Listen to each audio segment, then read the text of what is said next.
বন্ধু পচা জিনিস দিয়ে দিচ্ছেন, আরেকদিকে ডেট এক্সপায়ার জিনিস দিয়ে দিচ্ছেন, আরেকদিকে বন্ধু বড় বড় জিনিসগুলো আপনি মনের অজান্তে আপনি আরেকজনকে ঠকাচ্ছেন। এইগুলো কখনোই করা যাবে না।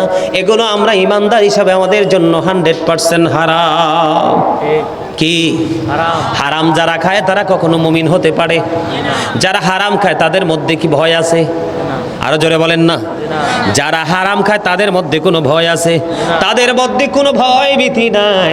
এরা বেঁচে থাকে এবং মৃত্যুবরণের মধ্যে কোনো ধরনের কোনো পার্থক্য নেই রে বন্ধু। এই জন্য আপনাদেরকে বলছি, আপনি যদি কোনো কিছু বিক্রি করেন, আপনি দোস্তটি বিক্রি করেই দিতে হবে। কি করতে হবে? ওজন দিয়ে দিলে আপনি যথাযথভাবে ওজনটা দিতে হবে। কাস্টমারকে ঠকানোর জন্য, ওজন বাড়ানোর জন্য পানি দেওয়া যাবে না। আল্লাহর হাবিব বলেছেন, মানুষকে ঠকানোর জন্য যদি পানি দিয়ে থাকো, তাহলে ওই সমস্ত মানুষের আমার নবীর সাথে, আমি নবীর সাথে কোনো ধরনের কোনো সম্পর্ক নেই। জোরে জোরে বলেন না নাউজুবিল্লাহ। আরো জোরে বলেন। যারা হারাম খায় তাদের ঠিকানা কোথায়? জাহান্নাম। চিনেননি কেমন? জানেননি জাহান্নাম কেমন? জাহান্নামীদের সবচেয়ে কম আযাব হবে আগুনের এক জোড়া জুতা। কি? আগুনের একটা জোড়া জুতা মানুষের পায়ে পরিয়ে দেওয়া হবে, মাথার মগজটা টকবক টকবক ভাবে উতরাইতে থাকবে। এমন ভয়ঙ্কর হবে রে পরিস্থিতি, ওই যে বলেছি, বাঁচতেও পারবা না, মরতেও পারবা না, পালাতেও পারবা না। 1000 বছর আগুনকে তাপ দিল, আগুনের রং হয়ে গেছে লাল। আল্লাহ কয় না না, অপরাধীদের জন্য যথেষ্ট নয়, আর 1000 বছর তাপ দিলেন, আগুনের রং হয়ে গেল বন্ধু সাদা। আল্লাহ কয় না না, এইটাও হবে না, আরো 1000 বছর বন্ধু তাপ দিলেন, আরো 3000 বছর তাপ দিলেন, আগুনের রং হয়ে গেল কালো। এখন কালো অবস্থায় মানুষের জন্য বরাদ্দ আছে। জোরে কন্যা নাউজুবিল্লাহ। শুধু এখানে ক্ষান্ত নয়, পাপীদের জন্য আরেকটা খাবারও বরাদ্দ আছে। বলবো কি? একটা খাবার কোরআনে এসেছে, সেটার নাম হলো জাক্কুম। কি? এটা একেবারে বিষাক্ত। মুখের সামনে আসতে দেরি, দাঁতগুলো খসে পড়তে দেরি হবে না, ভিতরে একটা ফোঁটা যাইতে দেরি, লিকুইড হয়ে সব কিছু নিচে দিয়ে বের হয়ে যাবে। ওই যে বলেছি, যন্ত্রণার যন্ত্রণা, বাঁচতেও পারবা না, মরতেও পারবা না, পালাইতেও বন্ধ পারবা না। একটা মানুষ যদি রাস্তার পাশে দুর্গন্ধ কয়, সে রাস্তায় হাঁটে না। একটা মানুষের পোশাক যদি দুর্গন্ধযুক্ত হয়, তার সাথে কেউ বসে না। কিন্তু ভয়ঙ্কর হলেও বন্ধু, অন্ধ শুনতে কষ্ট লাগলেও বন্ধু সত্য রে, ওই পাপী মানুষগুলোকে আল্লাহ কত ধরনের আযাব দিবে, এটার কোনো শেষ নাই। তাদের জন্য জাহান্নাম এমন ভাবে বরাদ্দ করেছেন। হাদিস শরীফের মধ্যে এসেছে আরেকটা খাবার তাদের জন্য বরাদ্দ আছে, সেটার নাম হলো বন্ধু তিনাতুল খাবাল। ইয়া রাসূলুল্লাহ, ইয়া হাবিবাল্লাহ, নবী গো, এই তিনাতুল খাবালটা কি গো নবী? আমার নবী বলেছেন, আরেকটা জাহান্নামের নিংড়ানো রক্ত পুঁজ অথবা ঘাম। জোরে জোরে নাউজুবিল্লাহ। কি উপায় হবে রে মুসলমান? সেদিন কি উপায় হবে রে ফয়েজগঞ্জের আমার ভাই বাবারা, আমার মা বোনেরা? সেদিন তোমার সন্তান সন্ততি, ভাই বাবা, বন্ধু বান্ধব কেউ তোমার আপন হবে না। তোমার কবরে তোমাকে নিজেই থাকতে হবে। আল্লাহ রাব্বুল আলামিন কোরআন শরীফের 30 পারায় সূরা ফিতরের মধ্যে বলে দিয়েছেন, ওয়া ইদাল কুবুর বুসিরাত আলিমাত নাফসুম মা কদ্দামাত ওয়া আখরাত। জোরে জোরে বলেন আল্লাহু আকবার। কবরটা যখন ওপেন হয়ে যাবে, প্রত্যেকেই জানতে পারবে, দেখতে পারবে কে কি করেছে আর কি করেনি। তার মানে আমরা জীবনে কে কি করেছি সব কিছু আপনার আমার সামনে প্রকাশ্যে থাকবে, লুকাইবার কোনো সুযোগ নাই। দোকানে যদি সিসি ক্যামেরা লাগায়, মানুষ আতঙ্কে থাকে, ঠিক কিনা বলেন? কোন সিটি কর্পোরেশনের মধ্যে মেইন সিটিতে যদি সিসি ক্যামেরা লাগায়, সন্ত্রাসীরা আতঙ্কে থাকে, ঠিক কিনা বলেন? রাস্তার মধ্যে যখন সিসি ক্যামেরা সেটিং করে দেয়, যারা ড্রাইভিং প্রফেশনে আছে ড্রাইভাররা আতঙ্কে থাকে যে যদি ওভার স্পিড হয় আমাকে জরিমানা করবে, ঠিক কিনা বলেন? কিন্তু বন্ধু, ওই ক্যামেরার চাইতে আরো শক্তিশালী ক্যামেরা দুইটা রে তোমার আমার দুই কাঁধে সেটিং করে দিয়েছে। সেই খবর তো তোমরা রাখো না, ঠিক কিনা বলেন? এদের নাম জানেননি?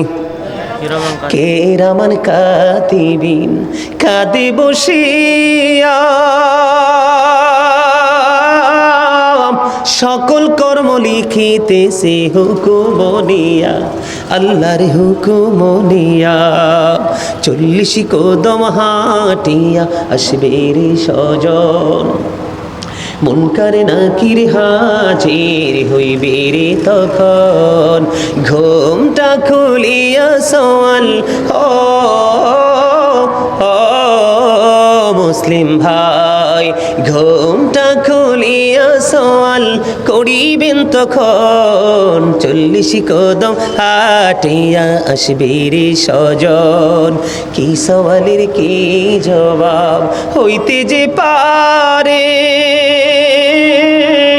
সময় থাকিতে ও মন জানিও তারে, ও মন জানিও তারে, বলেন 40 কদম হাঁটিয়া আসবে রে সজন, মুনকারে নাকির হাজির হইবে রে তখন, কে আমার কাতিবিন কাঁদে বসিয়া,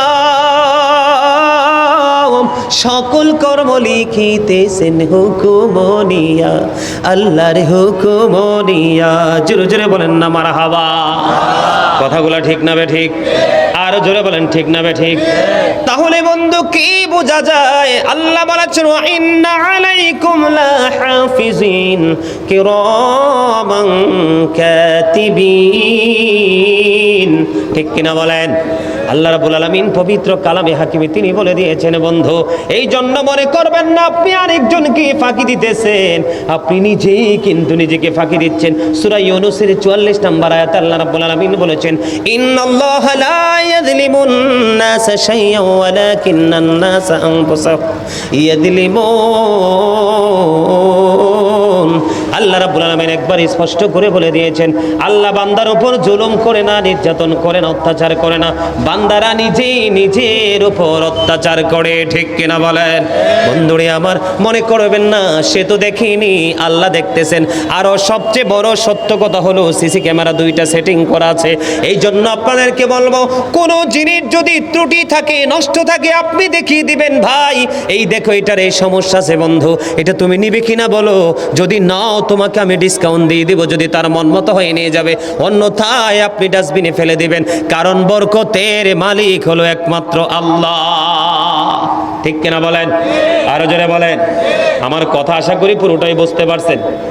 গোস্তের মধ্যে বন্ধু পানি দিয়ে কোনো কৌশল করে বিক্রি করা যাবে না, মাছ কৌশল করে ভারী করে বিক্রি করা যাবে না, নিত্যদিনের চাহিদা পূরণ করে শাক সবজি মাঠ থেকে উঠিয়ে জনগণকে ঠকিয়ে বিক্রি করা যাবে না। ও বন্ধু, যখন কোনো কিছু গণনা করে দিবেন, গণনার মধ্যে কম করে দেওয়া যাবে না। এর মধ্যে বাংলাদেশের অন্যতম ডাকাত হলো আমাদের মৌসুমি ফল লিচু ব্যবসায়িক।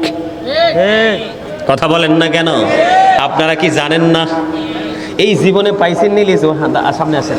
এই জীবনে পাইছেন নি লিচু 100 টাকা, কিন্তু আপনার থেকে কি নিয়েছে? 100 নিয়েছে।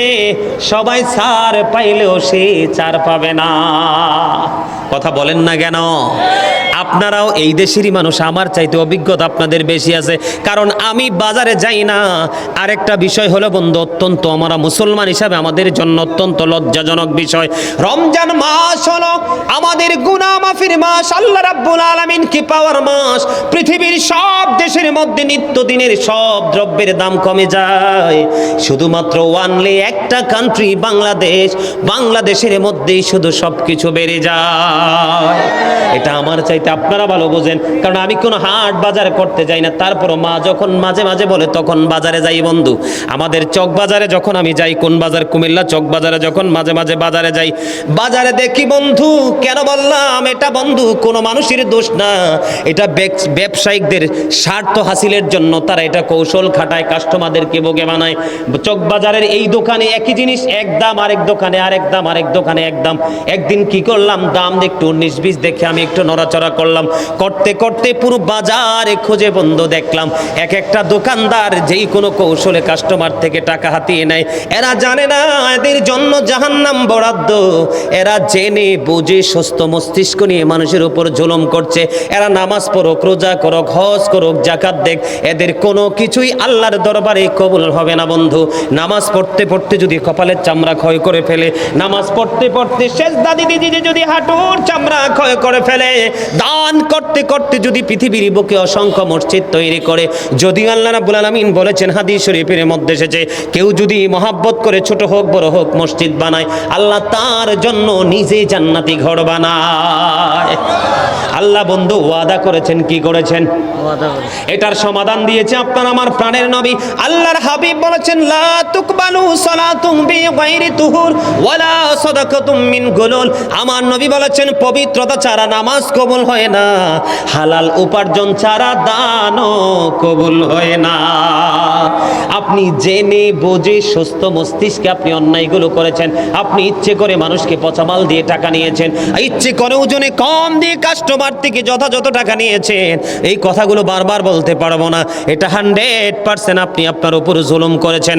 আল্লাহ বলেছেন, আল্লাহু লা ইউহিব্বুজ জালিমিন। আল্লাহ রাব্বুল আলামিন জালেম যারা, নিজের উপর নিজে যারা জুলুম করে, আল্লাহ জালেমদেরকে ভালোবাসেন না, পছন্দ করেন না। জোরে জোরে কন্না নাউজুবিল্লাহ। আল্লাহ যদি কাউকে ভালো না বাসে তার কোনো উপায় আসেনি? মুক্তি চান কি চান না? কথা বলেন না কেন? মুক্তি চান কি চান না? আল্লাহর কাছ থেকে আল্লাহর প্রিয় বান্দা হতে চান কি চান না?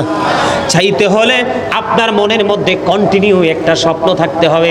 সেই স্বপ্নটা হলো যে আমি এমন কিছু ভালো ভালো কাজ করব যেই কাজটা আল্লাহ রাব্বুল আলামিনকে পাওয়ার উসিলা, এবং আমি কোনো সময় যখন বিপদে পড়ব, এই বিপদে আমি উসিলা দিয়ে আপনি আল্লাহর কাছে সাহায্য চাইতে পারি।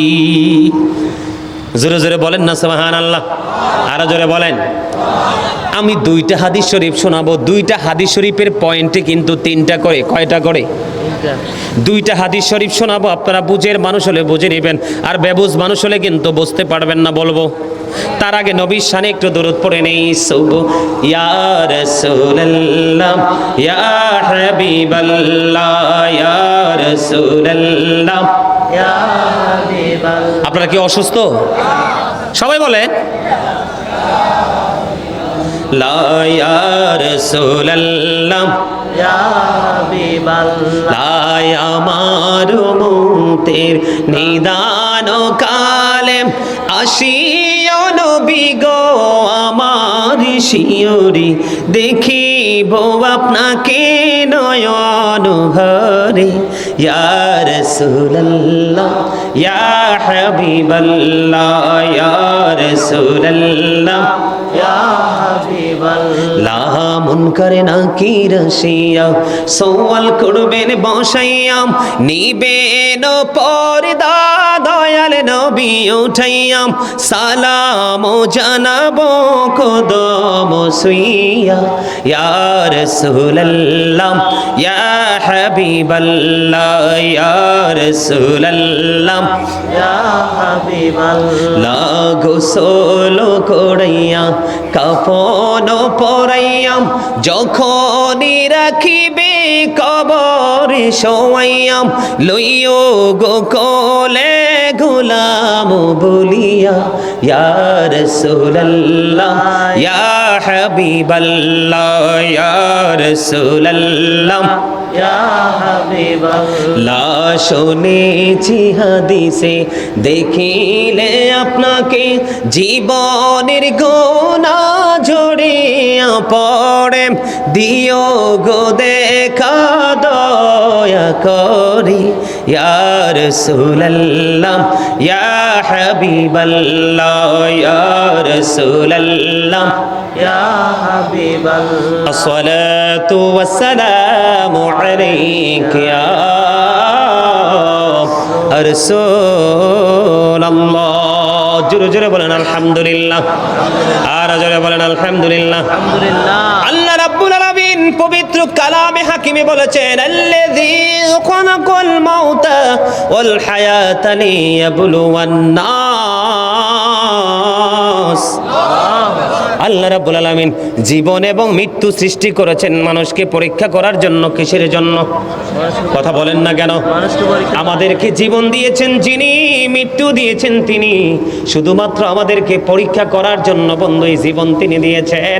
আমি আপনাদেরকে বলবো এই পরীক্ষাটা কি? আপনাকে আলোকিত পরিবেশ দিয়েছে, উন্নত পরিবেশ দিয়েছে, উন্নত আলোকিত পরিবেশ দিয়ে আল্লাহ রাব্বুল আলামিন আপনাকে আমাকে পরীক্ষার মধ্যে ফেলে দিয়েছেন। তার মধ্যে অন্যতম একটা হাদিস হলো বন্ধু বুখারী শরীফের মধ্যে এসেছে, হযরত আবু হুরায়রা রাদিয়াল্লাহু তাআলা আনহু থেকে হাদিসখানা বর্ণিত। আপনারা মন দিয়ে বন্ধু শুনবেন। তিনজন লোক, একজন হলো কুষ্ঠরোগী, আরেকজন হলো টাকমাথাওয়ালা, আরেকজন হলো অন্ধ লোক। তিনজন লোক কয়জন? আরো জোরে, কয়জন লোক? তিনজন লোক। আল্লাহ রাব্বুল আলামিন কিভাবে মানুষকে পরীক্ষা করে এটা আমাদের জন্য শিক্ষা বন্ধু। সর্বপ্রথম আল্লাহ রাব্বুল আলামিন ওই কুষ্ঠরোগীর কাছে একজন ফেরেশতা পাঠিয়ে দিলেন। আল্লাহ রাব্বুল আলামিন কুষ্ঠরোগীর কাছে যখন ফেরেশতা পাঠিয়ে দিলেন, ফেরেশতা আসার পরে কুষ্ঠরোগীকে প্রশ্ন করলো তোমার পছন্দ কি? এবার ওই ফেরেশতা একটা ডাক দিয়ে বলল আমার পছন্দ হলো, আমার পছন্দ হলো আমার স্কিনটা সুন্দর হয়ে যাক, আমার চামড়াটা সুন্দর হয়ে যাক। কারণ এই কুষ্ঠরোগের জন্য, ডবল রোগের জন্য মানুষ আমাকে পছন্দ করে না, ভালোবাসে না। আমি চাই আমার এই কুষ্ঠরোগটা ভালো হয়ে যাক। জোরে বলেন না সুবহানাল্লাহ। তখন ওই ফেরেশতা কি করলেন? উনি ওনার হাত দিয়ে, ফেরেশতা ওনার হাত দিয়ে তিনি কি করলেন? ওই কুষ্ঠরোগীকে মেসেজ করে দিলেন। আল্লাহ রাব্বুল আলামিন তার কুষ্ঠরোগটা ভালো করে দিল। এবার ওনাকে প্রশ্ন করলেন তোমার কোন মাল বেশি পছন্দ, তোমার কোন দৌলত বেশি পছন্দ? এবার ইনি উত্তর দিলেন আমার ওই মালটা বেশি পছন্দ। যেই মালটা পছন্দ সেটা হলো ওট। বন্ধু, আল্লাহ রাব্বুল আলামিন তাকে একটা একেবারে বাচ্চা প্রসব হবে এইরকম একবারে কাছাকাছি সময় ঘনিয়ে এসেছে, এইরকম ধরনের একটা ওট তাকে আল্লাহ রাব্বুল আলামিন তাকে দিয়ে দিলেন। তার মানে গর্ভবতী একটা উটনি তাকে দিয়ে দিলেন। বন্ধু, দিয়ে তিনি চলে গেলেন ওই টাকমাথাওয়ালার কাছে। টাকমাথা চিনেননি? কন্ত কি? যার মাথার তালুটা একবারে পুরো স্টেডিয়ামের মতো, ঠিক কিনা বলে? একবারে সাদা। এটা কিন্তু তার দোষ না, এটা আল্লাহরই হুকুম। এবার ওই টাকমাথাওয়ালার কাছে গেলেন, যাওয়ার পরে তাকে প্রশ্ন করলেন তোমার পছন্দ কি? কয় আমার চুল মাথায় না, এই জন্য সৌন্দর্যের একটু বেঘাত ঘটেছে, আমি চাই আমার টাক মাথাটা চুলে পরিপূর্ণ হয়ে যাক। ফেরেশতা যখন তাকে হাত বুলিয়ে দিল বন্ধু, সঙ্গে সঙ্গে তাকে মেসেজ করে দেওয়ার পরে তার মাথার মধ্যে চুল গজাইল। জোরে জোরে কন্যা সুবহানাল্লাহ। তার মাথার মধ্যে চুল বন্ধু গজাইতে থাকলো, উঠতে থাকলো, চুল গজাইতে থাকলো। এবার তাকে প্রশ্ন করলো তোমার কোন মাল বেশি পছন্দ? এবার তিনি বললেন আমার পছন্দ যেটা, এইটা হলো বন্ধু গরু। ওই উটনির মতো একেবারে বাচ্চা প্রসব হবে এইরকম সময়, খুব কাছাকাছি এইরকম ধরনের একটা গাভী তাকে বন্ধু দিয়ে চলে গেলেন ওই অন্ধ লোকের কাছে। রে অন্ধর কাছে গিয়ে তাকে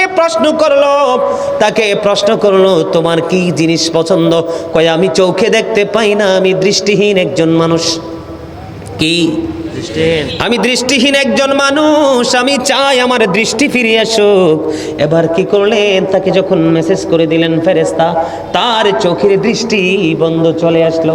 এবার তাকে প্রশ্ন করলেন তোমার কোন মাল পছন্দ? যেই মালটা পছন্দ সেটা হলো তার বকরি। বকরি চেনেননি?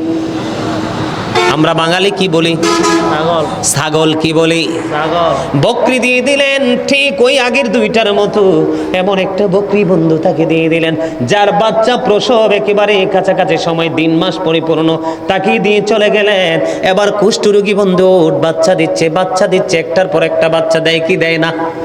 কারণ আল্লাহ রাব্বুল আলামিন তাদের তিনজনকে পরীক্ষা করছে। এটা আমি আপনাদেরকে বোঝাচ্ছি, আমার নিজের জন্য বোঝা বন্ধু। এবার আল্লাহ রাব্বুল আলামিন কি করলেন? তাদেরকে মাল এবার দৌলত বাড়াইতে থাকলেন। ওটের মালিকই হচ্ছে, গরুর মালিকই হচ্ছে, আর ছাগলের মালিক বন্ধু শুধু ছাগল বৃদ্ধি পাচ্ছে। এই করতে করতে করতে করতে তারা অনেক বেশি ওট এবং গরু ছাগলের মালিক হয়ে গেল। আল্লাহ রাব্বুল আলামিন জনৈক মুসাফিরের মতো সাধারণ একজন মানুষ, দরিদ্র মানুষের ভেষে তাকে আবার পাঠিয়ে দিলেন ওই কুষ্ঠরোগীর কাছে। যখন এসে সাহায্য চাইল রে, এবার ওই ব্যক্তি তাকে নাকচ করে দিল। সে বলল না না, এগুলো আমি দিব না, দিতে পারবো না। ওই এগুলো আমি আমার পূর্বপুরুষ থেকে পাইছি। জোরে জোরে কন্যা নাউজুবিল্লাহ। সে কি উত্তর দিয়েছে? এগুলো সে পূর্বপুরুষ থেকে পাইছে, বুঝতে পারছেননি? যেমন দাদার জমিন বাবাই পাইছে, বাবার জমিন আপনি আমি পাইছি, এরকম পূর্বপুরুষদের রেফারেন্স তিনি দিয়েছেন। এবার ওই ফেরেশতা ডাক দিয়ে বলল, তুমি যদি মিথ্যা বলে থাকো আল্লাহ যেন তোমাকে আবার আগের জায়গায় নিয়ে যায়। নাউজুবিল্লাহ। এবার চলে গেলেন বন্ধু কার কাছে? এবার চলে গেলেন ওই টাকমাথাওয়ালার কাছে। টাকমাথাওয়ালার কাছে গিয়ে বললেন, আমি মুসাফির, আমি বিপদগ্রস্ত, আমাকে একটু সাহায্য করে। স্টেট ভাবে তিনি না করে দিলেন, না না দিবে না। ওই আগের ব্যক্তির মতোই তিনি অজুহাত দেখালেন। এবার তিনি আবার ওই আগের ব্যক্তির মতো বললেন, তুমি যদি মিথ্যে বলে থাকো তাহলে তুমি যেন আবার আগের জায়গায় চলে আসো। এই কথা বলে তিনি আবার পুনরায় চলে গেলেন ওই অন্ধ লোকের কাছে, যে কি তিনি ছাগল দিয়েছিলেন, গর্ভবতী ছাগি তিনি দিয়েছিলেন। ওই ছাগলের মালিকের কাছে চলে গেলেন, যাইয়া তার দুঃখের কথা বলতে দেরি রে। এবার তিনি বললেন, তুমি দুঃখ পেয়েছো, তুমি বিপদে পড়েছো, আমাকে আল্লাহ রাব্বুল আলামিন দয়া করে আমার দৃষ্টি ফিরিয়ে দিয়েছেন। আমি অন্ধ ছিলাম, আল্লাহ দয়া করে আমাকে দৌলত দিয়েছেন, মাল দিয়েছেন, আমি বড়লোক হয়েছি, সম্পদের মালিক হয়েছি। তোমার যত বেশি প্রয়োজন তুমি এখান থেকে নিয়ে যাও। জোরে জোরে বলেন না সুবহানাল্লাহ। এবার যখন ছাগলের মালিক ওই অন্ধ লোক যখন বলল, রে পথিক, আমি শূন্য ছিলাম রে, আমাকে আল্লাহ রাব্বুল আলামিন জিরো থেকে হিরো বানিয়ে দিল। আমি দৃষ্টিহীন ছিলাম, আমার দৃষ্টিশক্তি ফিরিয়ে দিল। আমি পৃথিবীর আলো দেখতে পেতাম না, আল্লাহ রাব্বুল আলামিন দয়া করে আমাকে পৃথিবীর আলো দেখিয়েছেন। তোমার যা মনে চাই তুমি এখান থেকে নিয়ে যাও। এবার ফেরেশতা একটা ডাক দিয়ে বলল, রে অন্ধ ছাগলের মালিক, আমি তো কোনো পথিক নই, কোনো মুসাফির নই, কোনো বিপদগ্রস্ত নই। আমি মূলত আল্লাহ রাব্বুল আলামিন আমাকে পাঠিয়েছেন তোমাদেরকে পরীক্ষা করার জন্য। ওই উটের মালিক, কুষ্ঠরোগী এবং টাকমাথাওয়ালা গরুর মালিক, দুইজন তারা পরীক্ষায় 100% ফেল করেছে। তুমি অন্ধ বকরির মালিক, তুমি আল্লাহর পরীক্ষায় জয়ী হয়েছ। জোরে জোরে বলেন না সুবহানাল্লাহ। সুবহানাল্লাহটা মজা হয় না? আমার ওয়াজ আপনাদের পছন্দ হয় না? না ভালো লাগে? কার কার কাছে লাগে? সবার কাছে? আর জোরে বুঝেন না তো কিছু? আইসো ভবে যাইতে হবে খবরে, হিসাব নিকাশ দিতে রে হবে হাসরে। আল্লাহুম্মা সাল্লি মুহাম্মাদ ওয়া আলা আলি সাইয়্যিদিনা মুহাম্মাদ। করে বাবারি, করে বাঘর, করে বাকি, যখনই চলিয়ার যাবে প্রাণ পাখি।